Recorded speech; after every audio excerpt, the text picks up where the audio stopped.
ನೋಡಪ್ಪ ಮಳೆ ನಮ್ಮ ಕೈಲಿಲ್ಲ, ಅದೆಲ್ಲ ಆಗುತ್ತೆ, ಬಟ್ ನೀನೇ ತಪ್ಪು ಮಾಡಿಲ್ಲ, ಅದಾಗಿದೆ, ಅದು ಪರವಾಗಿಲ್ಲ, ನೀನು ಟೆನ್ಷನ್ ತಗೋಬೇಡ, ಸಿನಿಮಾಗೆ ಮೋಸ ಮಾಡಬೇಡ, ಚೆನ್ನಾಗಿ ಮಾಡು.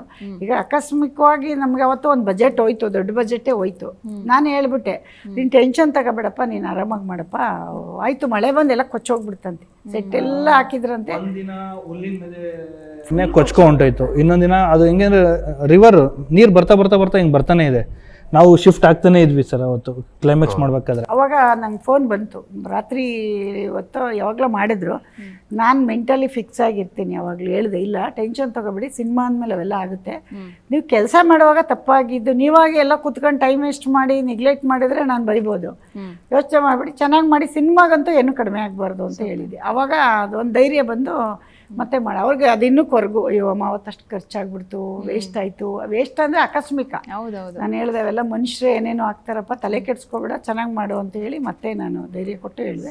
ಬಟ್ ನನಗೇನು ಹೇಳೋದು ಅಂದರೆ, ಪ್ರತಿ ಪ್ರೊಡಕ್ಷನ್ನಲ್ಲಿ ನಾನು ಹೇಳೋದಿದ್ದೀನಿ, ಯಾರೇ ಮಾಡಿದ್ರು ನಾವು ಬೇರೆಯವ್ರಿಗೆ ಕಾಂಪೀಟ್ ಮಾಡಬೇಕು ಅಂದಾಗ ಇರೋದ್ರಲ್ಲಿ ಕ್ವಾಲಿಟಿ ಕೊಡಬೇಕು, ಇರೋದ್ರಲ್ಲಿ. ಹೌದೌದು. ಅದನ್ನು ನೀವೇನು ತಗೊಂಡೋಗಿ ದುಡ್ಡನ್ನೆಲ್ಲ ಸುರಿಯೋದು ಅಂತಲ್ಲ, ನಾನು ಅದನ್ನೇ ಹೇಳ್ತಾ ಇದ್ದೆ. ಸ್ವಲ್ಪ ಫುಲ್ ಕಾಣಂಗೆ ಮಾಡಪ್ಪ ಫ್ರೇಮ್ ಎಲ್ಲ, ನೀನು ಖಾಲಿ ಬಿಡಬಾರ್ದು, ಇಲ್ಲಿ ಫ್ರೇಮ್ ಖಾಲಿ ಕಾಣಬಾರ್ದು. ಇವಾಗ ಏನು ಮಾಡ್ತಾರೆ, ಅವ್ರಿಗೆ 2 ಥರ ಭಯ ಇರುತ್ತೆ, ಅದರಲ್ಲೂ ನಾನು ಬೇರೆ ಸೆಟ್ಗೆ ಹೋಗಲ್ಲ, ಆಮೇಲೆ ಬಜೆಟ್ಟು ಇವಾಗ ಹೋಗ್ತಾ ಇರುತ್ತೆ. ಆಮೇಲೆ ಫೈಟ್ ಮಾಸ್ಟ್ರು ಅಷ್ಟೇ, ಅವ್ರು ಹೇಳೋರಮ್ಮ 2 ದಿನ ಮಾಡಿದ್ರೆ ಹಿಂಗೆ, 3 ದಿವಸ ಹಿಂಗೆ, ಇಷ್ಟು ಖರ್ಚು ಬರುತ್ತೆ, ಒಟ್ಟಿನಲ್ಲಿ ಸಿನಿಮಾ ಏನು ಕೇಳುತ್ತೆ ಅದು ಮಾಡಪ್ಪ. ಈಗ ಒಂದೇ ದಿನಕ್ಕೆ ಮುಗಿಸ್ತೀಯಾ ನೀನು ಮುಗಿಸು, ಇಲ್ಲ 2 ದಿನ ಬೇಕಾ ತಗೋ, ಬಟ್ ಸಿನಿಮಾಗೆ ಮೋಸ ಆಗಬಾರ್ದು. ಇದನ್ನೇ ನಾನು ಯಾವಾಗಲೂ ಹೇಳ್ತಾ ಇದ್ದೀನಿ.